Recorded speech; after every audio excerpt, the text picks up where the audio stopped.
In the province of the mind, what one believes to be true either is true or becomes true within certain limits, to be found experientially and experimentally.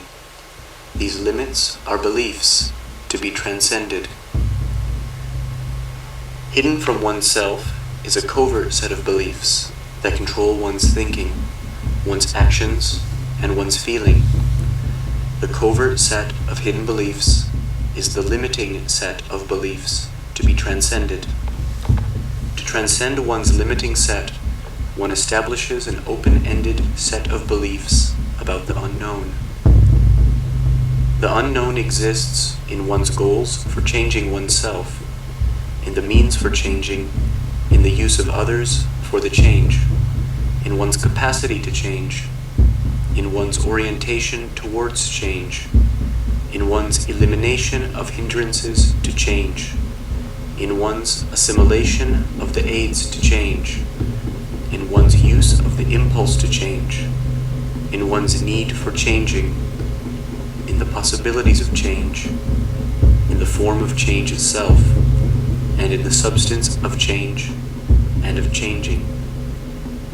The unknown exists in one's goals for changing oneself, in the means for changing, in the use of others for the change, in one's capacity to change, in one's orientation towards change, in one's elimination of hindrances to change, in one's assimilation of the aids to change, in one's use of the impulse to change, in one's need for changing, in the possibilities of change, in the form of change itself, and in the substance of change and of changing. There are unknowns in my goals towards changing. There are unknowns in my means of changing. There are unknowns in my relation with others in changing. There are unknowns in my capacity for changing. There are unknowns in my orientation towards changing. There are unknowns in my assimilation of changes. There are unknowns in my need for changing. There are unknowns in my possibilities of me changing. There are unknowns in the forms into which changing will put me. There are unknowns in the substance of the changes that I will undergo, in my substance after changes. My disbelief in all these unknowns is a limiting belief, preventing my transcending my limits. My disbelief in all these unknowns is a belief, a limiting belief, preventing my transcending my limits. By allowing, there are no limits to thinking, no limits to feeling, no limits to movement.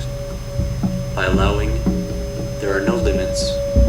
There are no limits to thinking, no limits to feeling, no limits to movement. That which is not allowed is forbidden. That which is allowed exists. In allowing no limits, there are no limits. That which is forbidden is not allowed. That which is not allowed, forbidden. That which exists is allowed. That which is allowed exists. In allowing no limits, there are no limits. That which is not allowed is forbidden. That which is forbidden is not allowed.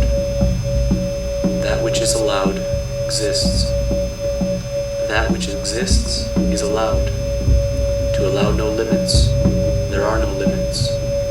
No limits allowed, no limits exist. In the province of the mind, what one believes to be true either is true or becomes true. In the province of the mind, there are no limits. In the province of the mind, what one believes to be true either is true or becomes true. There are no limits.